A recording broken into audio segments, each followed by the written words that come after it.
Hello, happy Friday. Welcome. Thank you for joining us on this edition of NEWS2.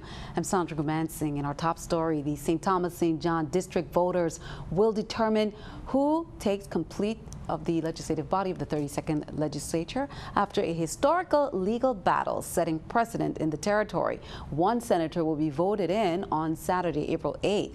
With so many strong issues plaguing the territory, voters should pay close attention to the views and experiences of the candidates running for office this Saturday. Stephanie Brown has more. Reportedly, for a fourth time in Virgin Islands elections history, the territory will have a special election. In the St. Thomas St. John district, some voters have already casted their votes during early voting that was provided on March 29th through April 1st. Initially, early voting for this election was canceled. Cost effectiveness is one of the variables that weighs heavily on changing the days. It is not cost effective to operate early voting for 14 days permanently. In addition, the present database requires at least 7 days to upload, test, and then download the data in preparation for elections. However, the election board was able to provide that service, but in a shorter time span that is regulated by the VI code.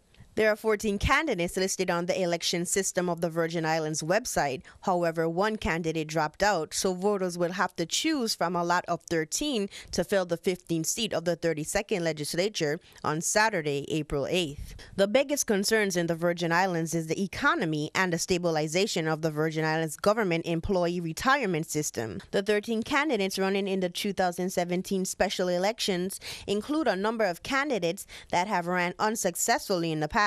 3 previously elected senators, a previous government administrator, local business entrepreneurs, and several government employees that work in various departments. In recent publications, the senatorial candidates were asked their stance on sin taxes, and many opposed the legislation. But what's the question is the candidates' ability to pass legislation that can help stimulate the territory's economy. After recent reports were provided to the public, many current employees and retirees of the government are unclear of their financial future.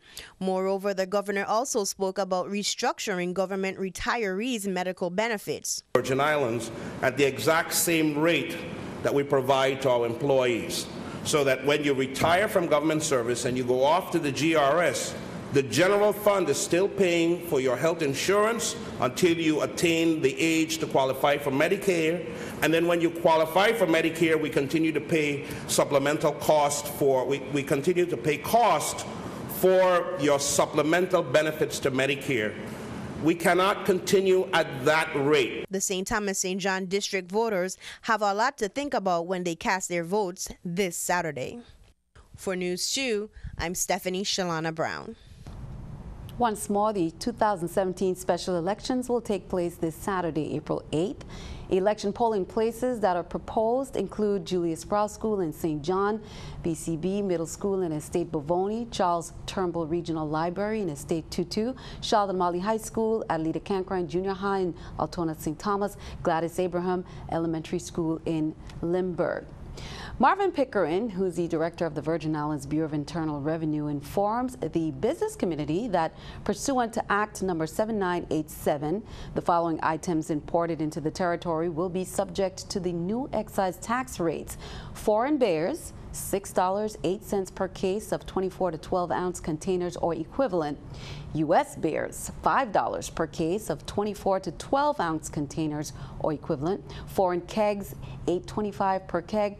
U.S. kegs, $5.70 per keg.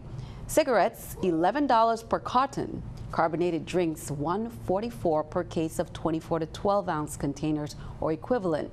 Rums, liquors, vodka, and other alcoholic beverages, $6 per case. Now, the new tax rates will go into effect, he says, on May 1st, 2017. Taxpayers with questions about the excise taxes should contact Glenford Hodge at 340-715-1040, extension 3201. The St. Thomas East End Medical Center Corporation is celebrating National Public Health Week with the opening of its new dental suite, and that took place at Tutu Park Mall with an official ribbon-cutting ceremony and reception.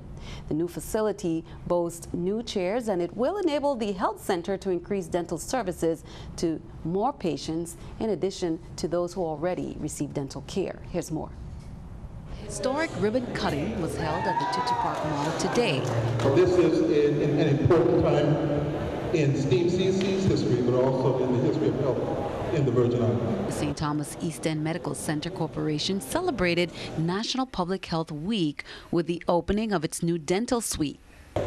Over the years, Steve CC, as we refer to the center, have experienced significant increases in patient visits from 4,247 in 2009 to over 22,000 in year 2016. Oral health is an immediate need in this community,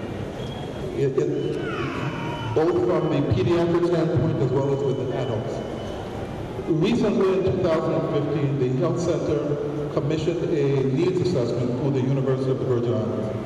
And the results came back that said that over 60% of individuals in St. Thomas, St. John, are missing at least one tooth. Many are missing more, and many have never, ever been to a dentist. This project, the conclusion of this project, will allow us to do what I think is the socially just thing to do. Outside of the issue of money and serving patients, is providing wellness and health care to our community. Those who were involved in the groundwork behind the scenes were recognized, as well as all the government officials in attendance. We're currently operating on the other side, so we'll be moving equipment over the weekend before they start. Once the ribbon was cut, those in attendance were able to tour the facility for a brief reception. So as we close out our Public Health Week, I say thank you to our community for allowing us to serve you, and I say thank you to all of you for attending. Now, the 3,700 square foot state-of-the-art suite has 5 dental suites, 4 dentists, 2 hygienists, and a digital panorex. The staff will be moving in on the 24th. You can call 775-3700 for more information. St. Thomas East End Medical Center is a freestanding health center that serves all persons in the St. Thomas St. John community, and it's located right there in Tutu Park Mall. Florida USVI Poison Information Center Jacksonville staff, they wrapped up presentations in the VI. They were on St. Thomas and St. Croix this week for the center's annual Poison Center awareness trip to provide free educational programs to several schools and healthcare organizations in the center's efforts to help keep the community poison safe. Florida Poison Control Center visits VI as National Public Health Week. It was located in Lockhart Elementary School. They attended the Boys and Girls Club, Morris DeCastro Clinic, Outreach Wesleyan Academy. They also held presentation and award ceremony for winners of the National Poison Prevention Week poster and video contest. That was Wesleyan. They had 2 national winners. And also the USVI Fire Service, they did a presentation for the firefighters. Well, in other news, police say on Wednesday, April 6th at roughly 7 p.m., a citizen reported that her 2 minor daughters, aged 14 and 16 years of age, are missing. The citizen reported that she returned home and discovered that their suitcases, clothes, and other personal items were missing. She concluded by stating that she received a phone call from one of her daughters saying that she is okay, safe, and she loves her.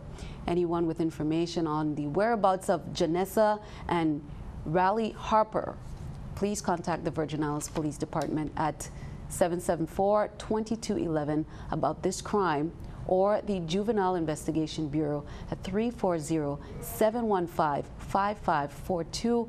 You can also contact Crime Stoppers at 1-800-222-8477. President Trump firing off a loud warning shot to the Assad regime. It was the first U.S. military action against the Syrian government with an overnight missile attack on a Syrian air base. The strike in response to the deadly chemical weapons attack on civilians this week. The White House blamed the attack on Syria's leader. Reaction abroad had been swift, especially from Moscow, which has backed the Assad regime. Russian President Vladimir Putin called the airstrikes a, quote, act of aggression and a serious blow to U.S.-Russia relations. Keeping our eye on the economy, let's take a look at the stock market watch at the New York Stock Exchange. We can see the numbers down. The Dow down 6, NASDAQ 1, S&P 500 down 1. Coming up on News 2, we have much more straight ahead. Carnival 2017 is off to a great start. We hear from the contestants for Prince and Princess, highlights from the Calypso tent, who would be crowned king or queen. Also remembering a king on his birthday. All of that coming up next.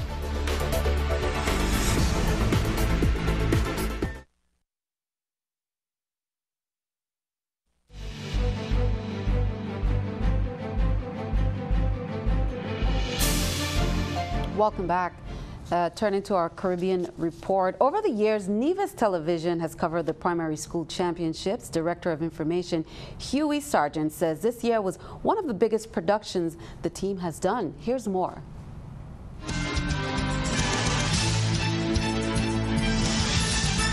Over the years, the Department of Information has done live coverage of the Gulf Insurance Inter-Primary Championship, which takes place at the El Camino T. Willett Park.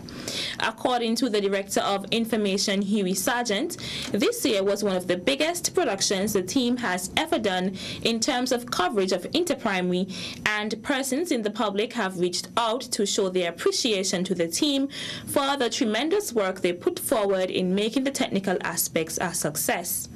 Director of the department took the time out to show appreciation to his staff and to those who collaborated with him. Well, the Department of Information performed creditably, and we've received numerous messages of congratulations from on social media, people meeting staff members in the street, just really thanking us for the coverage. Most people see the easy part of it, but then there is a really hard and stressful part. And I want to thank the staff at NTV for going above and beyond the call of duty every year. To do a production like this, the technology has allowed us to do it maybe a little cheaper, but also do it better. The IT department of the Nevis Island Administration, Quincy Prentice, Craig David and the guys, they made sure that they had a very stable network where our signals from the park were transmitted to our offices on Craddock Road, and then we were able to send it locally as well as put it on Facebook Live, put it on Nevis TV Online Live, and we also had an app that we would have launched. Well, it was not officially launched, but a couple of persons, we invited them to try our app, and the production was flawless. Turn our attention right back at home. Cyril Lee King was the second elected governor of the United States Virgin Islands, serving from 1975 until his death in 1978. Governor King worked as a chief of staff for a Minnesota senator in the 50s and later became the government secretary for President John F. Kennedy. Well, this morning, Senator Terrence Nelson led the commemoration service at the late governor's gravesite on St. Croix. Shall be known as the birthday of Cyril Emmanuel King, Cyril Emmanuel King Day. And that's why we're here to pay homage and acknowledge the service and contributions of a good governor.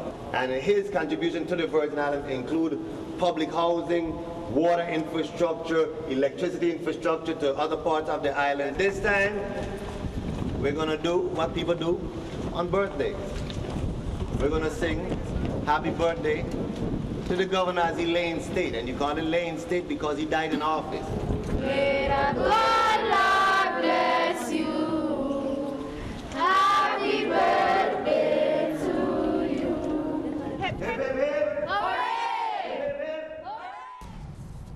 A A community meeting for a new project. Petra's gas station that was held last night in Smith Bay at the location. Local businessman Ali Petra said he plans to employ approximately 100 people for the Smith Bay and the Barbell Plaza opening. Residents were invited to come out to voice their opinions about the implementation of the new business in their neighborhood. Petra says he looks forward to working with the Smith Bay Community Action Foundation. The Smith Bay Foundation, they're preparing for the upcoming agricultural and cultural extravaganza weekend to be held May 27th to 28th. The government employees retirement system, in conjunction with the West Indian Company Limited, is finishing off phase 1 of the Havenside Mall refurbishment project. In this phase, they say they have removed the old walkways leading into the mall from 3 of the gates and replaced it with new rock salt finished concrete and widened plant beds. At the entrance to the mall, as shown in the video right there, they erected a 20-foot blue bit stone cladded columns supporting a glulam wooden beam. Welcoming visitors into the Havenside Mall, the work has been done to give the visitors a new experience when visiting the island, as many of them are repeat visitors. And we will have more on that project thanks to Flex for that video. While the food, the drink, the dancing, and the great times were on the menu at the Taste of St. Croix, the DV Carina Bay Resort was packed with partygoers who had a very wide variety of culinary delights to sample and enjoy. The votes were tallied. These are the official winners: local fare, Ridge to Reef, Stoop and Stews, Saigon Deli. Vegetarian dish went to Nidulari. Best drink, best craft cocktail lounge, appetizer, beachside cafe, dessert, sweet bites. Best presentation, Savor of St. Croix. The best entree went to Lyric Sail, and the People's Choice Award went to Best Craft Cocktail Lounge. Congrats.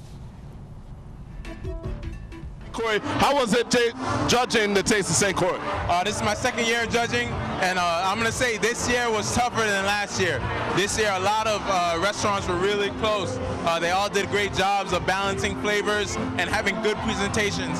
So this year is tough, man. And if you ain't never been to a Taste of St. Croix, you need to come. Appetizer was really a hit. We had our crostini with blue cheese, gooseberry, toasted walnuts, and arugula. That was really good.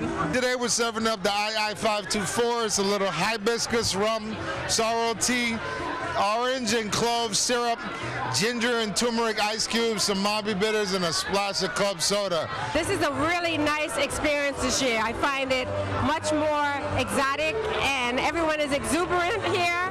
It's really a wonderful thing to see our island so alive.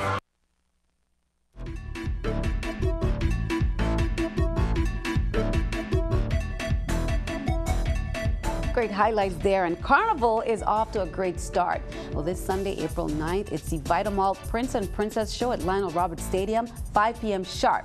The contestants stop by to formally introduce themselves.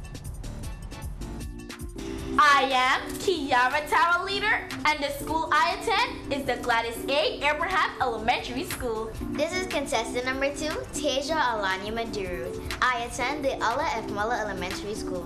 This is contestant number 4, Empress Osiris Rogers, and I attend the Joseph A. Gomez Elementary School. This is contestant number 5, Nisai Eshunique Ublis, and I attend the Gladys A. Abraham Elementary School.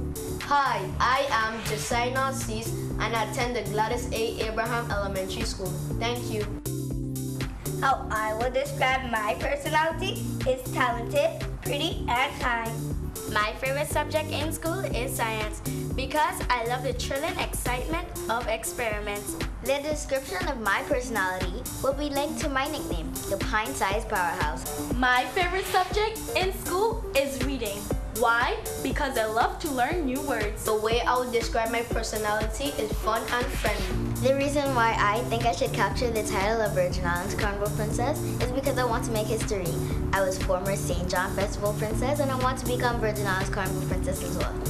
Why I think I should win Carnival Princess is because I know I have what it takes to be Carnival Princess. Why I think I should win Carnival Princess because it's one of my daring dreams. People know me as your former Miss Emmanuel Benjamin Oliver 2014, and I have the opportunity to run for a bigger title. We are inviting everyone on April 9th in 5 p.m. sharp at the Lionel Roberts Stadium to see the Vitamalt Prince and Princess Selection Show. Thank you.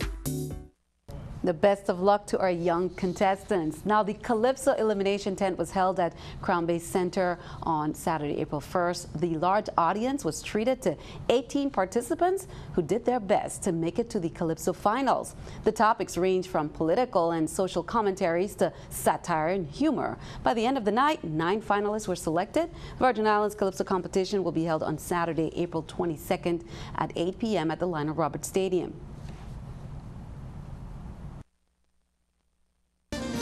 Said it was promised to curb all their spending. We like the spending lavishly and to swear in. They promised to work together as one. They like so much disrespect in the procession. Who mash up the country, he or she?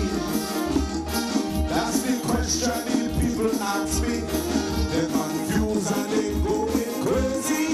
So to make the answer very easy, I say he, she mash up the country. If you can't get your tax money to party this carnival and pay for your pretty costume, don't come complain to this girl. Cause right now I draw the line. Not Nikki this time. You better get off your black behind. Not Nikki this time. We are living in a twisted society. It's a morass when Wapa promised me. Morass. The rate don't cut for electricity. Morass. Before they cut it 30%. Morass. Increase the rate, I can't pay the rent. Morass. Behind a successful man, you're sure to find this woman. So if you want competition, I represent a woman. Calypso licks is what they get in. Calypso licks is what I sharing. I should tell them fellas. Some great contenders there. Be sure to check out the final show to see who will become the CALYPSO King or Queen. Stick around. Your News 2 AccuWeather forecast is coming up next.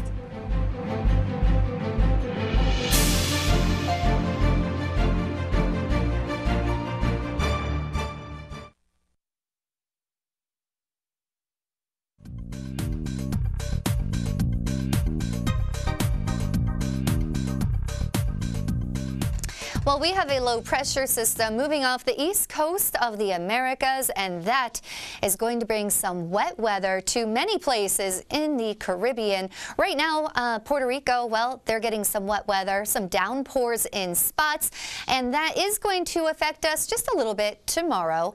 Tonight, 74 degrees, partly cloudy conditions. Tomorrow in St. John, 84 and partly sunny. We can see, though, just a passing shower, very light, and it won't last very long. St. Thomas, 84 degrees, partly sunny, and in St. Croix, 86 degrees, mostly sunny conditions. Those passing showers certainly won't ruin your beach day.